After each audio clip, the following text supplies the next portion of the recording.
5 साल के लंबे इंतजार के बाद उत्तराखंड में एक बार फिर पीसीएस की परीक्षा हो रही आयोजित। परीक्षा के लिए 2,56,935 अभ्यर्थियों ने दिया आवेदन।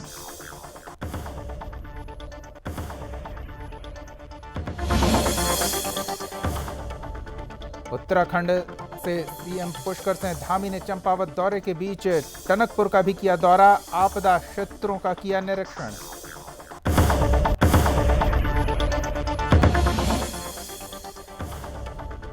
दूसरी बार सीएम पद की शपथ लेने के बाद एक्शन मोड में पुष्कर सिंह धामी जनहित में ले रहे हैं कई महत्वपूर्ण फैसले। सियासी गलियारों में हो रही सीएम धामी की चर्चा।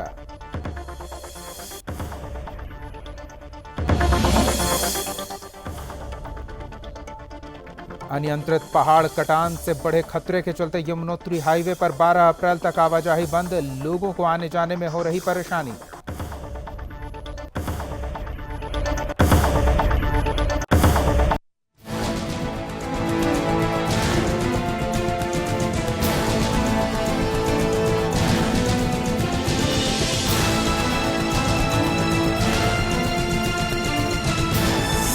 आप देख रहे हैं सुदर्शन न्यूज। नमस्कार, आप देख रहे हैं सुदर्शन न्यूज और आपके साथ मैं हूं दीपक कुमार। 5 साल के लंबे इंतजार के बाद उत्तराखंड में एक बार फिर पीसीएस की परीक्षा आयोजित की जा रही है। उत्तराखंड के 26 शहरों में 680 केंद्रों पर पीसीएस प्री परीक्षा को लेकर युवाओं में काफी उत्साह देखने को मिला है। इस परीक्षा के लिए 2,56,935 अभ्यर्थियों ने आवेदन दिया है। प्रशासनिक सेवा में जाने के लिए युवाओं में काफी क्रेज देखने को मिल रहा है। इससे पहले साल 2016 में परीक्षा के लिए विज्ञापन जारी हुआ था। ये परीक्षा 2017 में हुई थी। इसके 5 साल बाद 2021 में परीक्षा की तैयारी शुरू हुई। अब उत्तराखंड पब्लिक सर्विस कमीशन की ओर से उत्तराखंड सम्मिलित राज्य सिविल सर्विस प्रिलिमिनरी एग्जाम कराया जा रहा है। कुल 318 पदों के लिए 2,56,935 अभ्यर्थियों ने आवेदन किया है। 2 पालियों में परीक्षा होगी। पहला सत्र सुबह 10 बजे से 12 बजे तक और दूसरी पाली का सत्र 2 बजे से 4 बजे तक निर्धारित किया गया है। पूरे देश के हिस्सों से युवा परीक्षा केंद्रों पर पहुंचे हैं और परीक्षा को लेकर उनमें काफी उत्साह नजर आ रहा है।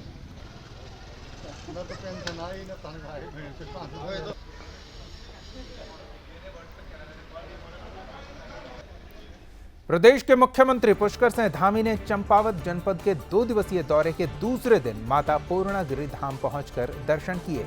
मुख्यमंत्री ने टनकपुर पहुंचकर आपदा क्षेत्रों का निरीक्षण भी किया। इस दौरान वो बूम और शारदा घाट भी पहुंचे, जहां उन्होंने स्थानीय विधायक कैलाश गहतोड़े और प्रशासनिक अधिकारियों के साथ आपदा प्रभावित क्षेत्र का निरीक्षण कर बाढ़ आपदा राहत के लिए आवश्यक दिशा निर्देश भी दिए। वहीं मीडिया से बात करते हुए मुख्यमंत्री पुष्कर सिंह धामी ने कहा कि टनकपुर क्षेत्र के दौरे पर आए हैं और इस दौरान टनकपुर क्षेत्र के बूम और शारदा घाट सहित अन्य प्रभावित क्षेत्रों का निरीक्षण किया। सीएम धामी ने अधिकारियों से कहा सिंचाई विभाग को आपदा राहत कार्य योजना बनाकर भेजा जाए। साथ ही मुख्य सचिव को उन्होंने तत्काल आपदा प्रभावित क्षेत्रों के लिए कार्यवाही करने के निर्देश दिए।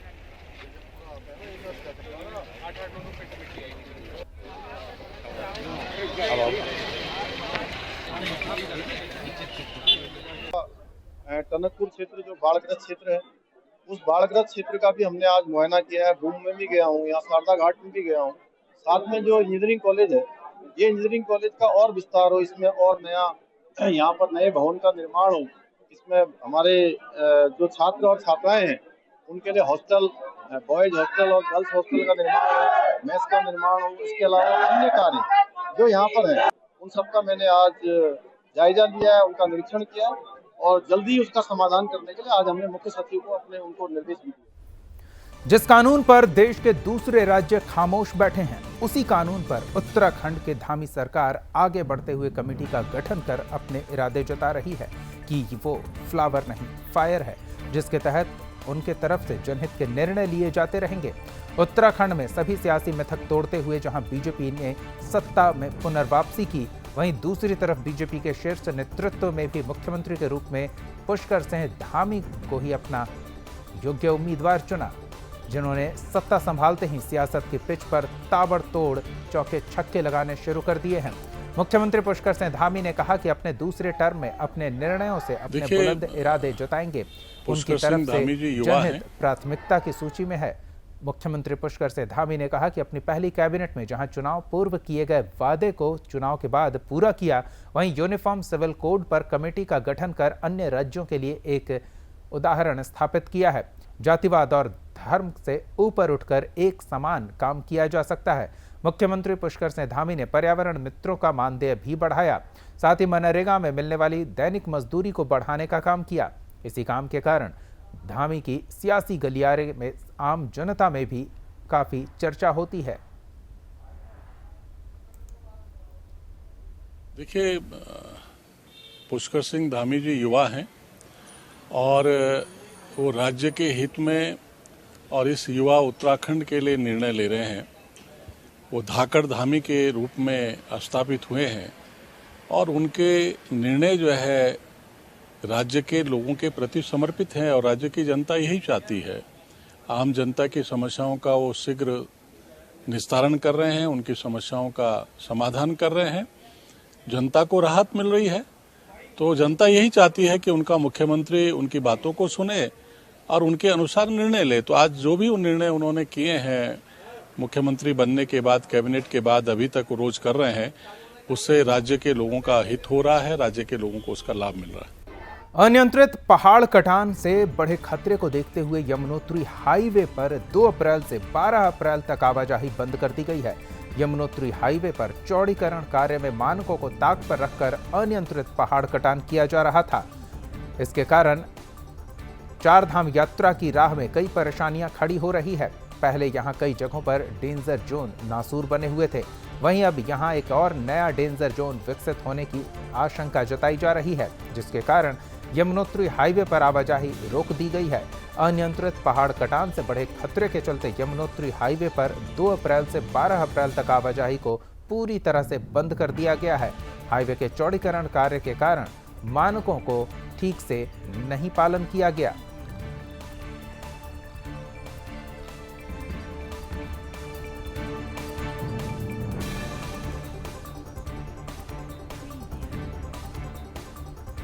इधर देहरादून में बीजेपी की तरफ से 6 अप्रैल को पार्टी का स्थापना दिवस मनाया जाएगा। केंद्रीय और प्रांतीय स्तर पर संचालित होने वाले कार्यक्रमों में विधायकों और कार्यकर्ताओं की सक्रिय भागीदारी होगी। सहयोग और परस्पर समन्वय को लेकर उन्हें संगठन की ओर से दिशा निर्देश दिए जाएंगे। विधानसभा चुनाव में जीत दर्ज करने के बाद बीजेपी अपने 47 विधायकों को प्रशिक्षण देगी। जिला स्तर पर भी कार्यकर्ताओं के लिए प्रशिक्षण कार्यक्रम संचालित होंगे। जल्द ही पार्टी प्रशिक्षण कार्यक्रम की कार्य योजना तैयार कर रही है। प्रशिक्षण के दौरान पार्टी के वरिष्ठ नेता विधायकों को संगठन और दायित्व निर्वहन के गुर सिखाएंगे। समय समय पर पार्टी के केंद्रीय और प्रांतीय स्तर पर संचालित होने वाले कार्यक्रमों में विधायकों और कार्यकर्ताओं की सक्रिय भागीदारी, सहयोग और परस्पर समन्वय को लेकर संगठन की ओर से दिशा निर्देश दिए जाएंगे। 6 अप्रैल को पार्टी का स्थापना दिवस मनाया जाएगा। इस दिन सभी पदाधिकारी अपने घरों पर पार्टी का ध्वज फहराएंगे। पहली बार पार्टी के कार्यकर्ता भी शोभा यात्रा निकालेंगे। इस दिन प्रधानमंत्री नरेंद्र मोदी भी कार्यकर्ताओं को संबोधित करेंगे। सभी पदाधिकारी और कार्यकर्ता उनका संबोधन सुनेंगे।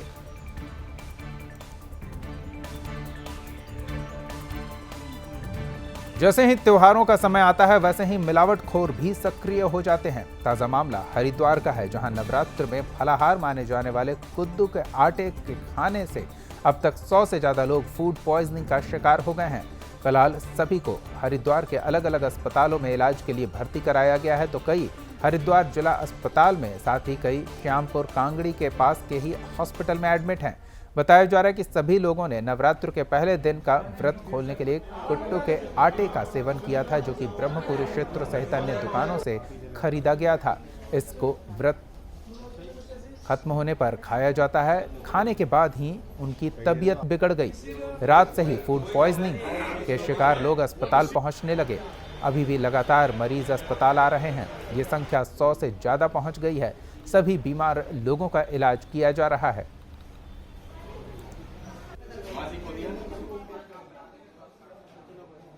यहाँ पर आज प्रातः से ही ब्रह्मपुरी क्षेत्र से और अन्य क्षेत्रों से कुछ फूड पॉइजनिंग के केसेस आ रहे थे। तो एक उसमें हिस्ट्री लेने पर ये पता चला कि ये कुट्टू का आटा खाया हुआ है। वर्तमान में जो हमारे मरीज हैं उनको कुछ उल्टी और दस्त वगैरह की शिकायत है, और जिनको त्वरित गति से हमारे सब कार्मिकों ने और स्टाफ नर्सों ने, चिकित्सकों ने सबको घर से बुला लिया गया था आज स्पेशल प्रोविज़न पर, और सभी ने आकर के विशिष्ट सेवाएं दिए हैं। ब्रह्मपुरी और ब्रह्मपुरी से अलग यहाँ हमारा जो इसके आसपास के जितने क्षेत्र उन सब में, और उधर गाजीवाली, इधर जमालपुर और भी अन्य ऐसे क्षेत्र हैं जिन क्षेत्रों में कल कोटू खाने के कारण फूड पॉइजनिंग हुई। आज यहाँ हॉस्पिटल में काफ़ी संख्या में लोग आए और एक अच्छे से सबका इलाज प्रारंभ हो गया है। मैं सबसे मिला हूँ, भगवान का आशीर्वाद है। सभी लोग स्वास्थ्य की तरफ, अच्छे स्वास्थ्य की तरफ बढ़ रहे हैं और डॉक्टर भी पूरी केयर कर रहे हैं। कुट्टू का आटा खाया था सर, 3 लोग दुकान से लाया था मैं आटा एक जाकर शाम खाने के लिए, तो मैंने जाकर रात वहाँ खाया, बच्चों ने भी खाया। एक मेरा घरवाली है, एक मेरे लड़के की बहू है, तीनों ने खाया। उसके बाद खाया तो हमने फिर ये पता नहीं हम कहाँ पड़े कहाँ नहीं, जब हमारे यहाँ खुली तो फिर चक्कर आ रहे, उठा नहीं जा रहा बिल्कुल, उठने को मन ही नहीं कर रहा बिल्कुल, चक्कर आ रहे, कहाँ पर चला नहीं जा रहा, शरीर कंट्रोल में नहीं है। केदारनाथ धाम के कपाट 6 मई को खुलने के साथ ही यात्रा भी शुरू हो जाएगी। केदारनाथ यात्रा को लेकर केदारनाथ धाम में व्यवस्थाएं बहाल करने को लेकर जिलाधिकारी मनोज गोयल ने विभागीय अधिकारियों के साथ बैठक की। इस दौरान जिलाधिकारी मनोज गोयल ने विभागीय अफसरों को समय पर व्यवस्था पूरी करने के निर्देश दिए। कलेक्ट्रेट सभागार में आयोजित बैठक में जिलाधिकारी ने कहा कि केदारनाथ यात्रा के सफल संचालन के लिए नोडल अधिकारी और सहायक अधिकारी तैनात किए गए हैं। शांति और सुरक्षा व्यवस्था सहित स्वास्थ्य, पेयजल, शौचालय, विद्युत, यातायात और अन्य व्यवस्थाओं को दुरुस्त करने के लिए अफसरों को निर्देशित किया गया है। विभागीय अफसर अपनी तैयारी और व्यवस्थाओं का विस्तृत प्लान और SOP तैयार करेंगे।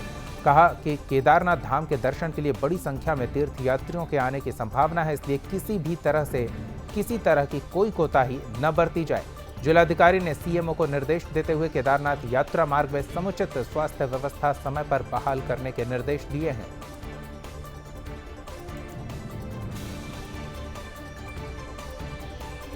लाल कुआं में बीते 1 महीने से ज्यादा समय से महिला लापता है, लेकिन उसका कोई अता पता नहीं चल रहा है। बता दें कि गुमशुदा महिला के परिजन ने इस मामले की शिकायत थाने में की है। पुलिस ने मामला दर्ज कर परिजनों को महिला को खोजने का भरोसा दिलाया है, लेकिन 1 महीना बीत जाने के बाद भी पुलिस महिला का पता नहीं लगा सकी है। पीड़ित परिवार का कहना है कि हम कई बार थाने के चक्कर लगा चुके हैं, लेकिन महिला का कुछ पता नहीं चला है। इसको लेकर परिजनों ने मामले की शिकायत वरिष्ठ पुलिस अधीक्षक से भी की है। मामले में पुलिस की जांच जारी है।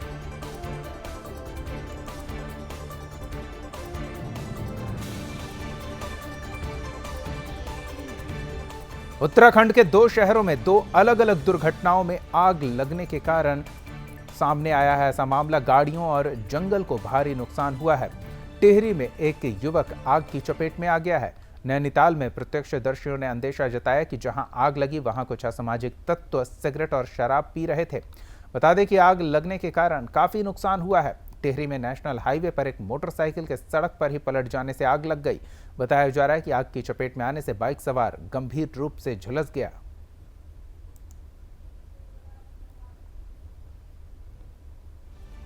उत्तराखंड के उत्तरकाशी में अक्षय तृतीया के पावन अवसर पर मां गंगा के कपाट ठीक 3 मई 11:15 पर खोले गए। रात्रि में मां गंगा भजन कीर्तन किया जाएगा। सुबह 6 बजे भैरव घाटी से प्रस्थान की तैयारी है। ठीक 9 बजे गंगोत्री धाम में मां गंगा पहुंची। गंगा सहस्त्रनाम पाठ, वेद मंत्रोच्चारण और नवविशेष पूजा अर्चना की जाएगी। वहीं मां गंगा के कपाट खुलने ही साथ तीर्थ पुरोहित ने आज तिथि की घोषणा की। 2 मई को मां गंगा की उत्सव डोली शीतकालीन प्रवास मुखबा से 12:15 पर रामेश्वर की डोली आर्मी बैंड के साथ प्रस्थान करेगी।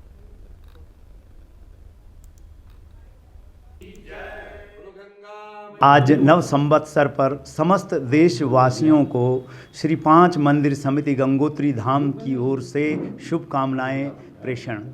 आप सभी पर भगवती गंगा की असीम अनुकंपा रहे। आज जो आने वाली अक्षय तृतीया दिनांक 3 मई को शुभ अमृत वेला पर ठीक 11:15 पर भगवती गंगे के मंदिर के कपाट दर्शनार्थियों के लिए खोल दिए जाएंगे और वे सब अपने जो गंगा सप्तमी है वहाँ तक निर्वाण दर्शन भगवती गंगे के आप सभी के लिए उपलब्ध रहेंगे। पुनः श्री 5 मंदिर समिति गंगोत्री से आप सभी लोगों के लिए शुभकामनाएं। माँ पतित पावनी भागीरथी गंगा की डोली जो है 2 मई को 12:15 पर गंगोत्री के लिए प्रस्थान करेगी और हजारों श्रद्धालुओं के साथ वहाँ पर ढोल दमाओं के साथ माँ भगवती गंगा का जो जुलूस निकलता है उसमें जो वहाँ पर के जो फौजी लोग हैं उनका जो वाद्य यंत्र होता है, उनके जो बैंडबाजी होते हैं वो भी वहाँ पर आते हैं और हमारी जो बहनें हैं वहाँ पर बिल्कुल सज धज के अपने पोशाक में तैयार रहती हैं और हमारा जो प्रसाद उस दिन चढ़ता है, जो हमारे जो घर का जो अन्न होता है जिसमें चीना है, फाफड़ा है, राजमा है, इसका प्रसाद वहाँ पर भोग माँ भगवती गंगा को लगाया जाता है। 1962 में भारत चीन युद्ध के दौरान सीमांत क्षेत्र में सेना की तैनाती के कारण ग्रामवासियों को अपने पैतृक गांव नेलांग और जादुंग को खाली करने के लिए विवश होना पड़ा था। भारतीय सेना ने 1962 की लड़ाई के दौरान इन दोनों नेलांग और जादुंग ग्रामवासियों को वीरपुर डुंडा, जो कि इनके शीतकालीन प्रवास स्थल था, वहां इन्हें भारतीय सेना ने युद्ध के दौरान भेजा था। तब उस समय नेलांग और जादुंग गांव के निवासियों को अपना घर और जमीन छोड़ना पड़ा था। तब से आज तक इन दोनों ग्रामवासियों को इनके अपने मूल गांव में नहीं भेजा जा सका। उस समय नेलांग गांव में करीब 40 परिवार और जादुंग गांव में 30 परिवार निवास करते थे। वर्तमान में 120 परिवार नेलांग में और 60 परिवार जादुंग गांव वाले इस समय बगोरी गांव और वीरपुर डुंडा गांव के अलग अलग जगहों पर निवास कर रहे हैं, लेकिन आज तक इन्हें अपने मूल गांव नेलांग और जादुंग गांव में बसने की अनुमति नहीं दी गई है, जिस पर इन्होंने नाराजगी जताई है। साथ ही ग्रामीणों ने जिलाधिकारी को ज्ञापन भी सौंपा है। ग्रामीणों ने सरकार की मंशा के अनुसार जाट भोटिया जनजाति के परिवारों को फिर से उनके पैतृक गांव नेलंग और जादुंग को आबाद करने की मांग की जा रही है। अगर भारत सरकार नेलंग और जादुंग को दोबारा बसाते हैं तो हम उसका स्वागत करते हैं। हमें कहीं भी दूसरी जगह नहीं बसाया गया है। ये अखबार और समाचार टीवियों में गलत दिखाया जा रहा है। हमारे ये अगर वहाँ बसाते हैं, हमारे मांग ये हैं कि फसल को मुआवजा दिलाया जाए और आईटीबी आर्मी से जो कच्चे वाली ज़मीन का किराया दिलाया जाए और सारे मूलभूत सुविधाएँ उपलब्ध कराया जाए और प्रत्येक परिवार को होम स्टे बनाया जाए। ये सारी मांगें अगर पूरा करता है सरकार तो हम वहाँ जाने के लिए तैयार हैं और अनर्थ हम वहाँ नहीं जाएंगे। राज्य सरकार के भी निर्देश हैं और वहाँ के जो ओरिजिनल लोग इनहेबिटेंट थे उनकी भी मांग थी कि वहाँ पर फिर से गतिविधियाँ बढ़ाई जाएँ। तो इसी क्रम में कई मीटिंग्स की गई डिपार्टमेंट्स के साथ। वहाँ की जो आर्म फोर्सेस जैसे आर्मी, आईटीबीपी हैं और जो बगोरी में और डुंडा में उनके जो लोग रहते हैं उनके साथ भी मीटिंग की गई। तो इस क्रम में 28 और 29 तारीख को सर्वे की प्रक्रिया चल रही है जादुंग गांव की और नीलोंग के अप्रैल में की जाएगी। वो उनकी लैंड आइडेंटिफाई कर रहे हैं। वहाँ पे ट्रैकिंग, टूरिज्म, हॉर्टिकल्चर आदि की क्या गतिविधियाँ की जा सकती हैं उसका प्लान बनाया जा रहा है और निश्चित तौर पे आने वाले कुछ महीनों में वहाँ पर गतिविधियाँ बढ़ाई जाएंगी। नेलंग जादुंग में हम लोगों को वहाँ से जब सन 62 में वहाँ से हम लोग आए लड़ाई के बाद, तो हमें कहीं भी विस्थापित नहीं किया गया। यहाँ हरसेल बगोरी में खुद अपने उसी तरीके से रहते हैं और गवर्नमेंट की तरफ से कोई सुविधा नहीं, कोई ज़मीन नहीं दी गई, ज़मीन के बदले ना कोई मुआवजा दिया गया। आज हम लोग नेलंग जादुंग अपना जाना चाहते हैं अपने पुराने ग्राम सभा में और सरकार से हमारा यही निवेदन है कि नया ग्राम बसाया जाए और गांव में जितना जो सुविधाएं हैं मनुष्य के रहने के लिए वो जो है सुविधाएं पूर्ण दिया जाए। उत्तराखंड के चमोली में परीक्षा पर चर्चा कार्यक्रम जिले के विभिन्न विद्यालयों में आयोजित हुए। कार्यक्रम में प्रधानमंत्री नरेंद्र मोदी ने बच्चों को परीक्षा के दौरान तनाव मुक्त रहने का मंत्र दिया। वहीं बच्चे भी प्रधानमंत्री से रूबरू होकर खासे उत्साहित नजर आए। छात्रों ने कहा कि प्रधानमंत्री मोदी ने उन्हें परीक्षा से तनाव से बचने के लिए मूल मंत्र दिए हैं, जो कि निश्चित तौर पर उनके लिए काफी लाभदायक सिद्ध होगा। वहीं अभिभावक भी परीक्षा पर चर्चा कार्यक्रम से जुड़े और खासे उत्साहित नजर आए। अध्यापकों का कहना है कि परीक्षा पर चर्चा कार्यक्रम एक सकारात्मक पहल है, जिससे बच्चे तनाव मुक्त होकर परीक्षा दे सकते हैं। तनाव मुक्त परीक्षा देने के लिए प्रधानमंत्री जी ने योगा, प्राणायाम करने और समय सारणी बनाकर विद्यार्थियों को अध्ययन की सलाह दी है। साथ ही उन्होंने सामूहिक चर्चा का भी महत्वपूर्ण बताया। इस जीवंत कार्यक्रम में अपनी अनूठी आकर्षक शैली में विद्यार्थियों के पूछे गए सवालों का मुस्कुराते हुए जवाब भी दिया। परीक्षा पे चर्चा अपने आप में एक अनूठा कार्यक्रम है, जहां प्रत्येक बच्चे के अद्वितीय व्यक्तित्व का उत्सव मनाया जाता है। उन्हें प्रोत्साहित कर पूर्ण अभिव्यक्ति की सुविधा दी जाती है। इनमें प्रतियोगिताओं के माध्यम से चुने गए प्रतिभागियों को प्रधानमंत्री की तरफ से लिखित एग्जाम वॉरियर्स पुस्तक सहित एक विशेष परीक्षा पर चर्चा किट भी प्रदान किया गया। परीक्षा पे चर्चा कार्यक्रम है, ये इसका 5वां संस्करण था और पिछले जितने भी संस्करण हुए सब में प्रधानमंत्री जी ने बच्चों को, जो 10वीं और 12वीं, विशेषकर जो 10वीं और 12वीं के बच्चे हैं, उनमें जो स्ट्रेस लेवल बढ़ता जा रहा है, परीक्षा को लेकर एक तनाव महसूस करते हैं बच्चे, उस तनाव को उन्होंने टारगेट किया। उस तनाव को टारगेट पहले उन्होंने अपनी एक पुस्तक लिखकर किया था और अभी वो हर वर्ष बच्चों को इस दिशा में मार्गदर्शन करते हैं कि भाई वो तनाव बिल्कुल ना लें, अपना स्वस्थ जीवन शैली रखें, स्वस्थ भोजन करें और इसके अलावा वो कुछ गुरु मंत्र, कुछ मूल मंत्र लेकर आते हैं जो बच्चों को देते हैं। मैं बच्चों को इस विषय में ये राय देना चाहूँगा, ये मैसेज देना चाहूँगा कि प्रधानमंत्री जी जो कि इस स्तर तक पहुँचे हैं, वो अपने जीवन के अनुभव आपसे साझा करते हैं, आप उनको अपने जीवन में उतारिए। परीक्षा का तनाव बिल्कुल भी नहीं लेना है। सबसे पहले तो मैं धन्यवाद करना चाहूँगी अपने माननीय प्रधानमंत्री जी का, जिन्होंने हमारे लिए, हम बच्चों के लिए, हम बच्चों के भविष्य के लिए अपना इतना अमूल्य समय दिया और ये परीक्षा पे चर्चा प्रोग्राम रखाया। बहुत खुशी होती है जब इतने बड़े स्तर पे होने वाला व्यक्ति हम बच्चों के लिए इतना सोचता है, हमारे भविष्य के बारे में इतना सोचता है। उन्होंने हमें बताया कि हमें खुद पर भरोसा रखना है, हमें शांति से अपना पेपर देना है और हमें, जब हम अच्छा भोजन खाएंगे, जब हमारा स्वास्थ्य अच्छा होगा, तभी हम अच्छे से पेपर दे पाएंगे। पंचायती राज मंत्री सतपाल महाराज ने निदेशालय पंचायती राज में वरिष्ठ विभागीय अधिकारियों के साथ समीक्षा बैठक की।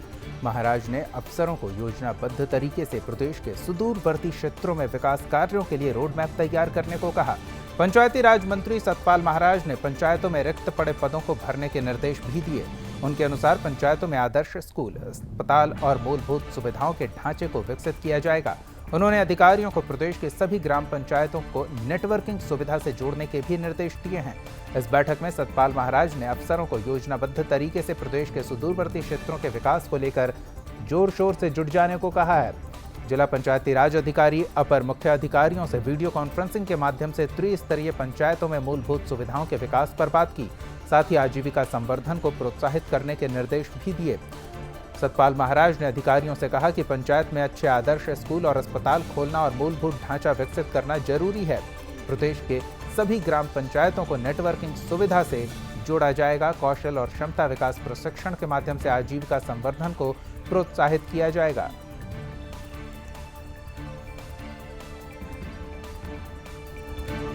उत्तराखंड के किच्छा क्षेत्र में अफीम की खेती किए जाने का मामला सामने आया है। स्थानीय लोगों ने पुलिस को इसकी जानकारी दी, जिसके बाद पुलिस की टीम ने औचक छापा मारकर भारी मात्रा में अफीम की खेती को नष्ट किया। साथ ही एक आरोपी को गिरफ्तार भी किया गया। अवैध रूप से अफीम की खेती कर 700 पौधे लगाए गए थे, जिस पर पुलिस ने कार्रवाई की है और सभी पौधों को नष्ट करते हुए कब्जे में ले लिया। पुलिस टीम ने मौके से करीब 12 किलो अफीम के पौधे सहित 2 किलोग्राम अफीम भी बरामद किया है। एक आरोपी को गिरफ्तार किया गया है और आगे की कार्रवाई की जा रही है। प्रयाग फार्म के पास एक व्यक्ति अफीम की खेती कर रहा है। इस सूचना पर विश्वास करके तहसीलदार के साथ मैं पुलिस फोर्स भेजा गया, जहां मौके पर असारुल हक नामक व्यक्ति को गिरफ्तार किया गया, जिसने 300 फीट जगह पे अफीम की खेती कर रही था, जिसमें पोस्ता व पेड़ बरामद हुए हैं। 2 केजी पोस्ता मिला है और 700 पेड़ मिले हैं अफीम के, जो कि अवैध है। उससे लाइसेंस तलब किया गया, कोई लाइसेंस नहीं दिखा पाया। उत्तराखंड में अवैध अफीम की खेती करना अवैध है। NDPS का एक मुकदमा लिखकर अभियुक्त को गिरफ्तार करके जेल भेजा जा रहा है।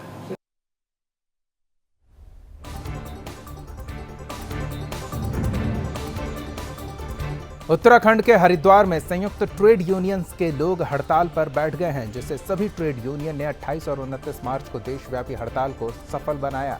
इस बीच सभी कर्मचारियों ने हरिद्वार नगर मजिस्ट्रेट कार्यालय पर नारेबाजी करते हुए 19 सूत्री मांगों का ज्ञापन भी सौंपा।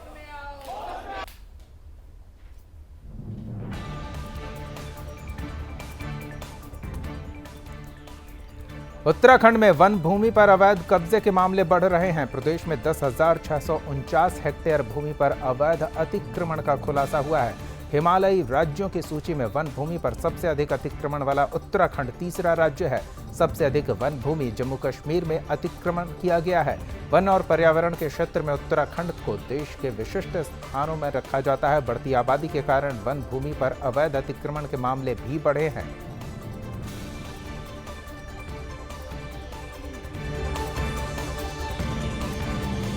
बढ़ते हैं अगली खबर की ओर। बैंकों से जुड़ी धोखाधड़ी के मामले में हिमालयी राज्यों में उत्तराखंड अव्वल पर है। न केवल इस वित्तीय वर्ष में बल्कि बीते 3 साल से लगातार उत्तराखंड में बाकी हिमालयी राज्यों के मुकाबले सबसे ज्यादा बैंकों से जुड़ी धोखाधड़ी के मामले सामने आए हैं।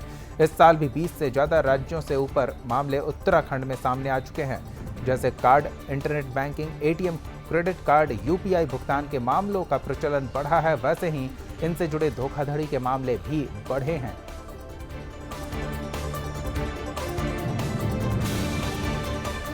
इस साल अचानक गर्मी बढ़ने से मार्च महीने में ही वनाग्नि की घटनाएं घटने लगी है। बद्रीनाथ वन विभाग के अंतर्गत कौड़िया के बिरही रेंज के बांज, बुरांस और चीड़ के संयुक्त जंगल में आग लग गई। वनकर्मी आग बुझाने के लिए काफी मशक्कत कर रहे हैं। आग पर तेजी से काबू नहीं पाया जाता है तो आग से भारी मात्रा में नुकसान होता है।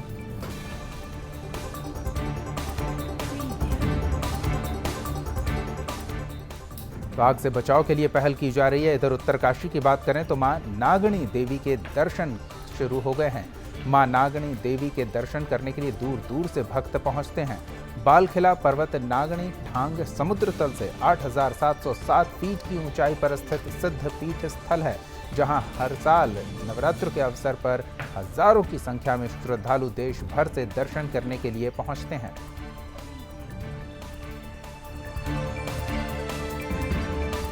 इस बुलेटिन में फिलहाल इतना ही। आप देखते रहिए सुदर्शन न्यूज। जय हिंद।